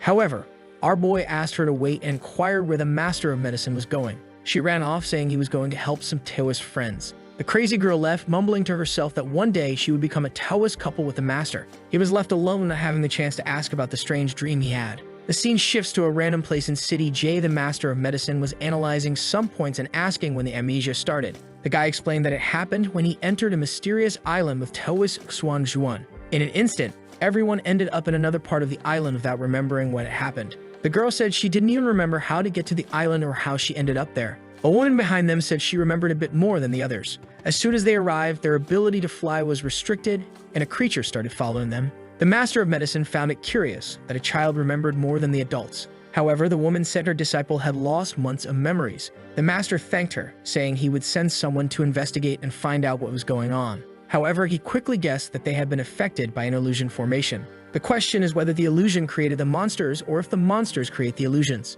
The most likely scenario is that they saw something so powerful that it erased everything from their memories. Back home, our boy knows that since he doesn't have a master to help him, he'll practice alone. Looking at the item, he knows it charges from an outlet, but is still a magical treasure. He's a bit insecure because it's his first time doing something like this on his own. But, as with all relics in this world, it comes with a perfectly described manual. Pressing the red button increases the firepower. Pressing the blue button decreases the firepower. The power on /off button is red and green. Our boy is starting to get tired of this modern cultivator world. However, he doesn't care because, in the end, the goal is to get stronger. With that, he presses the red button, and the fan is engulfed in flames. But in an instant, a blaze rises in front of him. He presses the blue button to decrease it. Another attack with the fan puts out the coal in front of him. Song is impressed with how easy and powerful it is. This magical treasure really deserves its name. What's incredible is that it's a low-level magical treasure, so we can't even imagine what a legendary item would be like. A while later, he's heading home at night. He was thinking about testing the item further when something started appearing behind him. He turned around, feeling a strange presence. A face emerged from the smoke, saying that even in death, it would take him to another world. Song was calm as he always carried talismans. The question was why he was being hunted like this. He activated the talisman on the creature's face, but strangely, it just stood there staring at him, murmuring to itself that it would kill him. Song shouted and used a fist technique, hitting the ghost head-on, which theoretically should have been a bit peculiar. However, the way it remained in front of him, Misty, was something he'd never heard of. He wondered if it was some kind of newly formed spirit, since it didn't seem very intelligent and was attacking purely out of instinct. He prepared another fist technique, but the creature dissipated just as he struck. It reformed and came to bite him, but he grabbed a talisman between his fingers and slashed it like a blade. Our boy realizes that when it comes to combat, he is still very inexperienced. However, he hasn't yet used his full strength, so he strikes the ghost again. This time, the creature dissipates, and he wonders why it appeared to him. Back at home, he decides to check the group chat. He quickly sees that the Master of Medicine and the others are discussing a mysterious island. The Saber mentions feeling like showing up again since he's been cultivating in solitude for a long time, while everyone else is trying to understand why people who visit this island lose their memory. Seeing this, Song now understands why the Master of Medicine went to help the group. Then the fortune teller tells Saber that he has great luck and everything will go well in his life. Obviously, Saber becomes worried and asks him to recalculate everything for heaven's sake. The The guy from North River teases, saying to come clean about how everything he does turns out the opposite. The guy, already annoyed, says he's going to beat everyone in the chat. Then a part of the chat reveals that they know the perfect revenge, sharing a screenshot of the day the guy from North River talked about an extremely beautiful girl. Similarly, they reveal a time when Saber once revealed his desires. The guys are fuming, asking how this cursed person is revealing the past. However, if that's the case, he'll return the favor. And so everyone starts sharing each other's dirty secrets. Our boy is there, wondering if these people are really professionals. The group is being defeated by the Master of Trigrams, who has screenshots of everyone's conversations. He warns that he still has more dirt stored. The guy gets scared, fearing that he will reveal a certain thing. He pleads with the Master of Trigrams not to share anything. However, the Master of Trigrams says it's too late and posts a video for everyone to download. The guy from North River nervously opens the video, but in reality, it's a video of the group leader saying that a certain girl would grow up to have incomparable charm. He freaks out and asks why they are recording. Our boy celebrates that the dirt wasn't on him. However, at the same time, the Master of Trigrams is banned for 30 days. The guy from North River celebrates, at least relieved that he didn't say anything too incriminating. However, he's also fined for a day. The group leader says that no cultivator is prepared for the technique of the fine.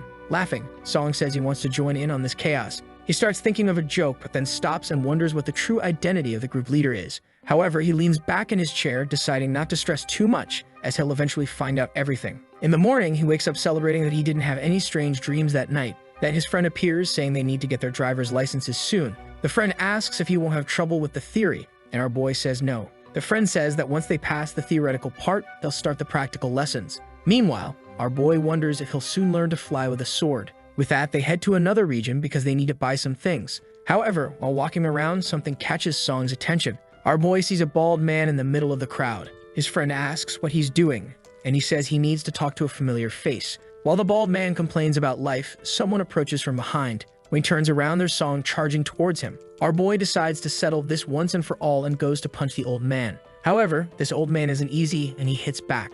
Our boy is thrown back, unable to believe he was stopped so easily. It was one punch, and he's already on the ground, wondering where this guy got so much power. The worst part is that he strangely feels like he's losing consciousness and sees the old man turning to leave. Sometime later, his friend grabs him and shakes him, asking what happened. Our boy tells him to stop, saying he'll vomit if he keeps shaking him like that. The friend asks why he ran off, only to find him unconscious. The scene then shifts to a hospital where a guy is lying on a stretcher, surrounded by a lot of people. He looks at his hand, wondering if he was robbed. He remembers saying he would deliver something personally when someone on a motorcycle approached. The person threw the motorcycle in front of the car, forcing him to brake, and he asked if the guy was trying to get himself killed. But then another person appeared and opened the car door. Now he's left wondering how he's going to explain this to everyone. He asks the people around him if they found the thief. They say they have located him. He instructs them to cooperate with the police and recover the stolen item as soon as possible. It turns out he was delivering something for Song, and now it's complicated because our boy lost what he sent. Meanwhile, a guy is calmly in the men's restroom when suddenly a loud noise from a broken window startles him.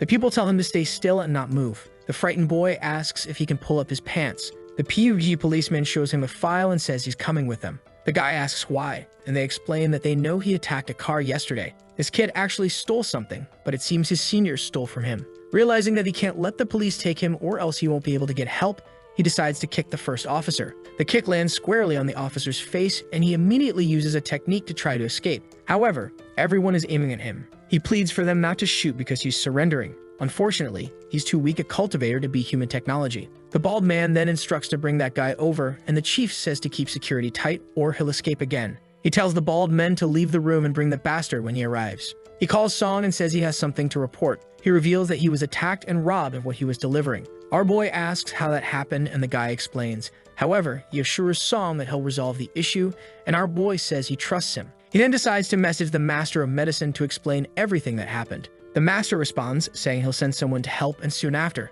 Song receives a friend request. It's the young monk from the Three Realms. As soon as he accepts, the guy remarks that Song's Taoist name is very strange. He then sends a mental energy technique that will help him find the sword that was stolen. Ironically, it's a compressed file, but upon opening it, there's a bunch of techniques inside. The guy asks if he received only the correct technique, and Song says yes. However, he actually received 2 or 3 more. He decides to look at the technique for spiritual marking. This technique allows you to mark items so that no matter where they end up, you can easily find them. There's also a temporary sword control technique which excites him since, in the end, it's a sword control technique. He imagines himself flying like Superman through the skies. Upon learning it, he discovers that this temporary technique is basically the real technique, but in an easier form. It's used to create an energy formation on the back of the sword. The problem is that, since it's a simple formation, it doesn't last long and isn't very strong. Our boy facepalms, realizing that it really doesn't last long and reflects that expecting too much can lead to regret. The people brought in the guy who had done the robbery. Mr. Simba asks the kid if he remembers him. The guy smiles, saying he definitely does. He breaks free from the ropes, thinking that now, with no weapons pointed at him, it will be easy. He lunges at Simba, saying that now he will be the new hostage, making it easy to escape. However, he suddenly feels pain in his knees and falls to the ground, rolling around as Simba tells him he's an idiot for trying something like that. Simba grabs the guy and demands he reveal where the stolen package is. The guy doesn't respond, and Simba says he knows a way to deal with people like him. He just hopes the boy doesn't regret it. The kid hesitates, wanting to know what's going to happen. A second later, he's writhing in agony, begging them to stop because he can't take it anymore. With the papers and description in hand, Simba orders the guards to find the accomplice. As he asks them not to encounter any more problems, Song practices the fist techniques more than 7 times using some key pills. Now when he closes his eyes, he can feel a sensation of energy in his chest. He knows that as soon as he breaks through another power barrier, his body will change again. His phone is full of messages, and he wonders if the guy from the north has been unmuted. People seem to be talking about a person called 16 who escaped from a certain place. The guy bangs on the table, saying that as soon as they recover that kid,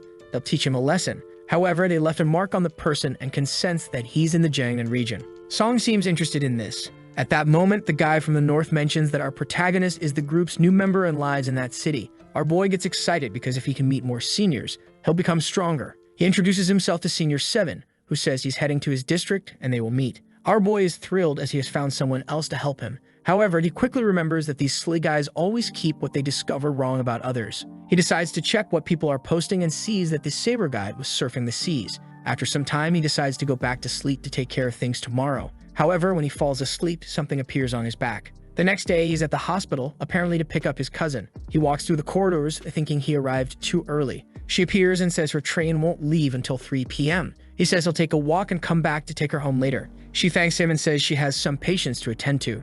She turns and asks how the patient in room 570 is doing. The other doctor says they've given a lot of painkillers, but the effect is only diminishing. The strangest thing is that she's been there for a long time and no family members have appeared. While our boy is in the corridors not wanting his cousin to run more tests, something catches his attention. It's the same old man from before who knocked him out with a punch. He remembers that the last time he saw the old man in the hospital, he seemed to be looking for someone. He wonders if the man has a relative hospitalized there. In front of a door, the old man says he's lucky because the girl couldn't hide her scent. He's at room 570 and says this time she'll be caught. However, suddenly the door opens in front of him. The old man wonders if he's been discovered before he could act, but it was just a nurse telling him to be more careful and not stand in front of the rooms. She leaves and he continues observing. As the door closes, he says he's finally found her. Our boy is just watching, wondering what the man's connection is with the person inside. Inside, someone talks about the 7th member of a certain clan crossing the line. Hearing this, Song wonders if it's the same topic they were discussing in the group. Someone mentions that the immortal sect of farmers isn't a bunch of cowards who will forgive something like that. Inside, another voice says they can't believe the 7th did this, but if he really acted that way, she'll make sure he pays back. Our boy wonders who could be in there to be so familiar with this 7th. He remembers the doctor mentioning the unusual patient in room 570. He starts to consider that based on her lightning injuries and the conversation, she might be the person involved in the tribulation. Piecing together the details of the conversation, he suspects she might be the 16th member of the clan. Now he wonders what to do. This person is undoubtedly much stronger than him, and the person inside won't be able to help. Inside, the old man tells her to stop making excuses, and that they must resolve everything with this 7th person. The girl takes a lot of pain medication and is currently unable to control her body properly. The man, with his hand full of energy, warns that her death will be painless. Suddenly, Song opens the door. The old man turns to see who it is. Our boy smiles, saying he found him again. The old man doesn't understand why this kid, whom he knocked out with a punch, is here once more. Song says he needs to teach him to trust people. He pulls some money from his pocket and tells the old man to check if it's real. He starts explaining at length that he wasn't trying to scam the old man that day. The old man doesn't understand why he's bringing this up out of nowhere. However, the protagonist keeps talking, insisting that he's an honest person and not a bad character. In reality, Song's plan is to buy as much time as possible until another nurse appears. The old man thanks him for the money, saying he really shouldn't have caused all that trouble. But Song continues spinning stories just to stall. The problem is he's running out of things to say and is desperate for someone to show up. Once again, he launches into a lengthy explanation, hoping to keep the old man engaged. Meanwhile, in his pocket, he starts activating a stinky pill. He throws it on the ground, knowing it only affects people below a certain cultivation stage.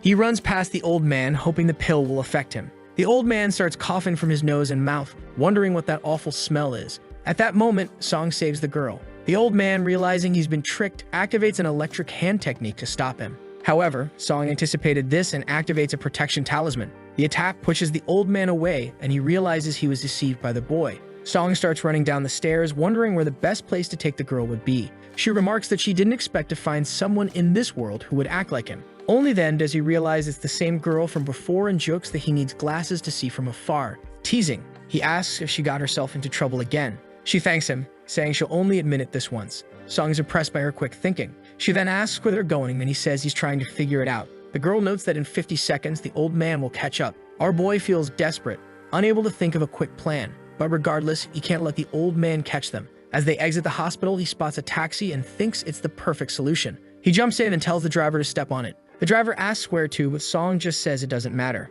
The taxi driver wonders if they're planning something weird. It seems like he saved her from her father and mother, and now they're being hunted by everyone. If that's the case, he'll help this love that shouldn't even be called love, for heaven's sake. As the old man leaves the hospital, he sees the car driving away. The old man starts leaping from car to car, determined not to let them escape. 5 minutes later, Song gets out of the taxi and asks how much the fare it is. The driver says he won't charge for this escape for the sake of love and then disappears from their sight. For heaven's sake, dear Chinese author, let's stop with this nonsense. It seems they walk to her house and she tells him to wait there. After some time, she comes out of the room and sprays something all over, saying it hides any odor. She then turns to him and tells him to come in quickly. Song stopped with the blushing. Let's get back to the gentle feather that was better. Meanwhile, the old man is running around the city, searching for their aura. He finds their last minimum position and kicks the door in. But seeing no one inside, he wonders if he was tricked again. He starts punching the ceiling and searching everywhere, but finds nothing. He rushes out again, shouting that they must have tricked him and are hiding somewhere nearby. However, the old man returns almost immediately, saying he knows they're there. But once again, there's no one. He then wonders if he was really fooled. Our boy asks if the old man has finally left. She replies that no, he's still outside, waiting for his prey to show up. He asks what they're going to do, and she says she just needs one night to recover, and then she'll finish him off with one punch. Our boy remembers that this girl and the bird are the prodigies of the group. The only problem is that he's starving. He asks if she has anything to eat, and she responds that she can go without food. He then goes through his bag and finds something. They are fasting pills he got from the master of medicine. He takes one and notices that the hunger disappears immediately. At least now he can last an entire day. The problem is that his stomach is still growling, so he wonders why. Suddenly, the girl gives him an annoyed look. Song offers her something, asking if she wants anything. She explains that a simple pill like that has no effect on her. However, Song asks if she doesn't think it's better than nothing. She thanks him and says that when they get out of there, she'll pay him back 100 times. He remembers that number 7 was supposed to arrive in the city, so he asks for help. The problem is that, strangely, his phone has no signal. He explains that the signal doesn't work in that room to prevent anyone from finding them. She then notices that he is in the 9 provinces group chat. She approaches, asking if he knew her identity. But seeing his expression, she concludes that he doesn't need to answer. She then asks if he was planning to tell number 7 that she's there. Our boy thinks that was probably the plan. She concludes that someone who seems as honest as him will probably tell. He asks why she fled from her clan and why she can't recover. She says it's because she has less than 20 days to live. He doesn't seem very shocked and simply says they can find help for her. However, she explains that the Southern clan has never found the solution to this problem. She then introduces herself, saying both her name and her Taoist name are 16 of the Southern clan. Our boy introduces himself as Song. She asks for his Taoist name, but he's reluctant to share it. She won't take a guy seriously who has a name like Stress by a mountain of books. She is confused and asks why he's hiding his Taoist name. He says it's because his entry into the group was accidental. She realizes he's a cultivator without a clan and asks if he knows the dangers. He says he does, but prefers to follow this path. She questions why he wants to take such a risk, and he says he doesn't want to live an ordinary life. Even though he's an ordinary person, he wants to live something exciting and magnificent. Even if he has to face scary monsters and meet his end, he won't regret it. She ignores this, stands up, and says it's time for them to go. The old man is still outside and notices something. As soon as he sees the two, he shouts that he knew they hadn't escaped. However, 16 warns that it would have been better if the old man had run away. The old man says she will only make things worse and asks why he would do such a thing. She prepares herself and tells him to come at her and find out. The old man activates a technique that summons a bird and lunges at her. But 16 simply stretches out her hand, slashes him, and sends the old man flying into the wall. She warns him that she went easy on him, but soon number 7 will deal with his family. However, the old man starts getting up, saying that as long as he doesn't die, he won't leave. He puts his life on the line and will capture her. He activates his ki again, asking how much energy she thinks she has left. 16 says that if he's so interested in death, she'll help him. The aura of the two collides. However, the old man wants to throw a dragon to the ground. Song is impressed because he can barely follow their movements. Once again, the old man starts getting up, saying she's just a junior. But suddenly, he throws himself through the window, saying he'll come back one day. 16 thinks that was all too strange. It seems these people are interested in something she has no idea about. Meanwhile, at 2 a.m., Saber is waiting to harvest vegetables in the game. Unfortunately, he falls asleep and wakes up to a message. A friend from the north had gone to his farm and stolen everything. With that, he says he's going to kill that damn thief cultivator. However, the guy from the north says he's still too naive. Back to the conflict, 16 asks Song if he knows any detection techniques. He activates one and says he feels something strange. Although he can't pinpoint what it is, the odd sensation seems to be increasing. He then tries another mental technique and notices he's getting some kind of response. He comments that he felt something weird. She asks what, and he says there are people approaching, questioning if she can fight. She says she's recovering, and he asks if he should call the seniors from the group. Meanwhile, a guy on the street says he's been waiting a long time for these two to make contact. He has a sacred treasure he acquired thanks to the invisible sword and now plans to easily defeat them. Someone carrying a peculiar box walks down the corridor. It's Song, but the guy doesn't sense any aura, thinking he's just a normal person. As the guy reaches the door, he sees 16. Seeing that she's distracted, he starts drawing his sword, thinking this is the opportunity he's been waiting for. But someone behind him begins performing jutsu and suddenly sends something towards him. The guy is startled, not knowing what's happening. However, the sword in his hand starts trembling and suddenly flies out of his hand towards Song. He commands it to cut, realizing that someone has key control, but he's immediately hit in the chest. The guy realizes he's been tricked by the person who walked past him. He begs Song to forgive him, saying he's too young to die. However, Song knows this guy is strong and only won because he caught him off guard. He commands the sword to cut again, making sure not to give any chances. After a series of strikes, he tells the sword to return, realizing that this sword control technique is extremely powerful. He never expected something like this to come so easily to him. Truly, the old man in silent meditation is someone deeply strong.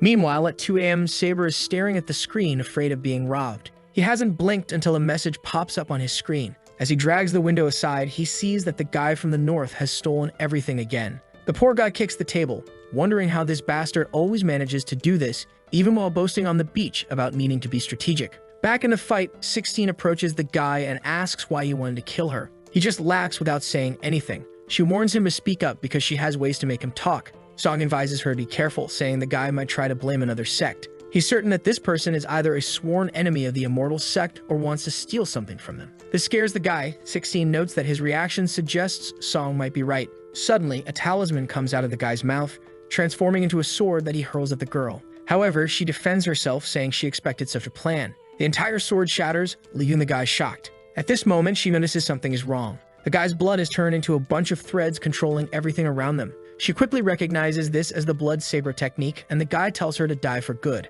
With that, the blood threads continue attacking 16 as she defends herself. Eventually, a strike hits her finger, causing her to drop her sword. The guy then launches his final attack, saying her end has come. But something passes behind him, a strike from Song, who then disintegrates the guy. He falls dead to the ground and 16 thanks him. He says they need to get rid of the corpse, and she suggests putting it in the secret room for now. He points out that they don't have time, as it'll be hard to explain otherwise. She sits down, saying they'll have to leave things as they are for now. Song remembers he has to take care of his driver's license and pick up his cousin from the subway. On top of that, the guy from the north still hasn't responded in the group. A while later, the guy finally responds, saying he'll be there soon. However, 16 approaches and says she doesn't want to see number 7's face. Song tells her to stop being stubborn, as number 7 might have a solution to her problem. At that moment, he receives a call from his cousin. He answers, and she immediately scolds him, asking why it took him so long to pick up. He tries to come up with an excuse, but gets scolded even more, unable to explain himself. Just as he's about to say something, someone knocks on the door. He goes to answer, and a man asks for permission to inquire about something, questioning if anything unusual happened there recently.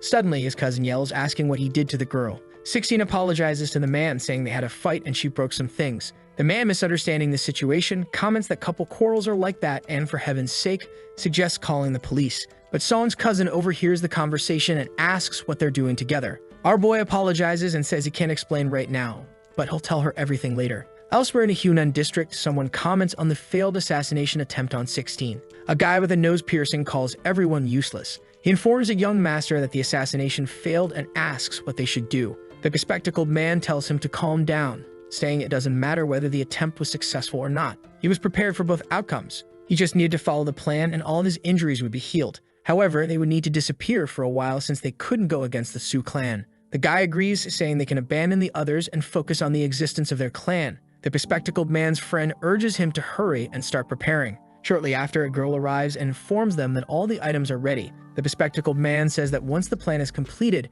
they will move to the Lanyuan Valley. She acknowledges and leaves immediately. The voice remarks that he's quite popular with the girls and asks if he's still interested in draining her energy. The bespectacled man replies that this is what an Anzi demon must do and then asks the shadow for help in capturing number 16. The voice agrees and he thanks them, saying it will be mutually beneficial. He then receives a call from someone informing him that they found number 7 of the clan. He instructs the person on the line to delay number 7 as long as possible, stating that the mission is crucial at hoping they come back alive. Looking into the distance, he says everything is ready and all he needs to do is wait for the moment to activate the net. Song remarks that number 7 is running quite late and 16 asks if he has any way of identifying the assassin. Song says he does, but has other things to take care of and asks if they can do it tonight. She offers to go with him so they can handle his tasks quickly. However, our boy insists she stay there to wait for number 7, worried about what his cousin might think if she finds him with this girl. A while later, his cousin asks if he's going to get his driver's license, and he confirms. He's relieved that she isn't asking about the girl. However, strangely, the girl is following them at a distance.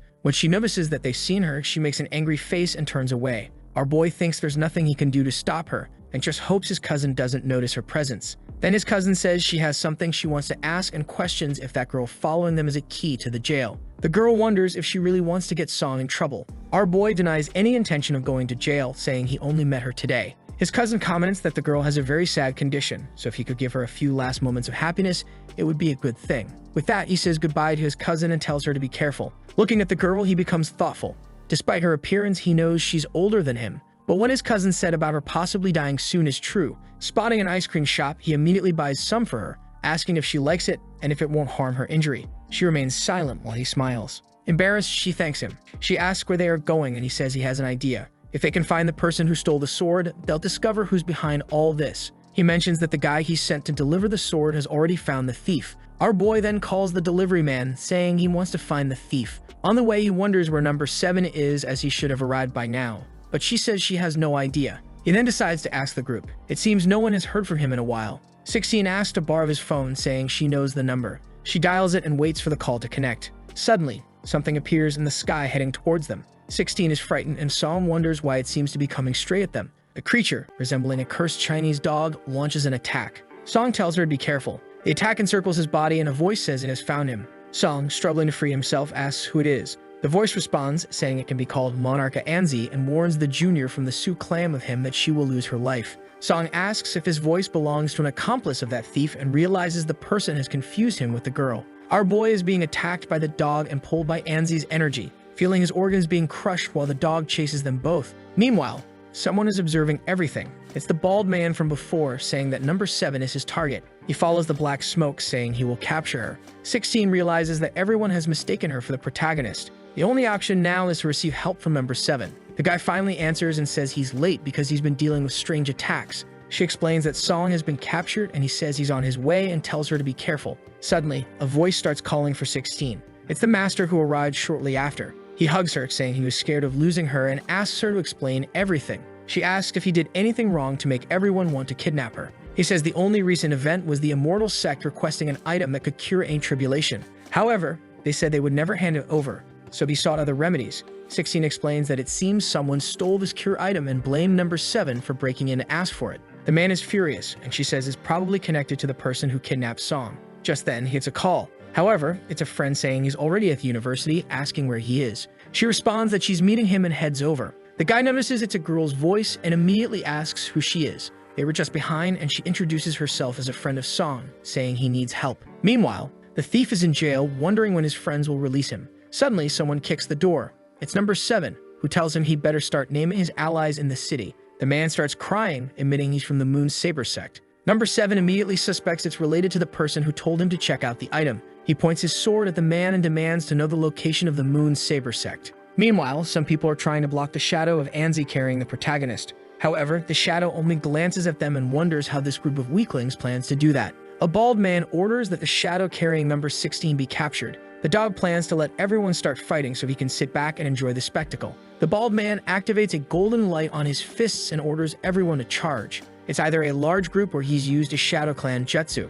However, the shadow simply activates a dark barrier, pushing everyone out of it. One touch, and the people are down. The dog resumes chasing Anzi, who launches an attack to finish them off, saying they need to hurry and end this. The bald man realizes that cultivating pain at the level of that creature will be very difficult for him. As the smoke begins to clear, he sees someone holding the protagonist and becomes furious because it wasn't supposed to be the protagonist, but number 16. The demon that appears is also confused. Facing him, the man asks if he isn't number 16 from the Su clan. Song, caught off guard, realizes that everyone was actually hunting for 16 and not him. The man remarks how interesting this is. However, in this moment of distraction, Song seizes the opportunity to pull out a talisman. Just as he activates, he hits a like in this video that helps Mamoru makes more juicy content for his viewers. Activate the cheeky little bell, and I'm out.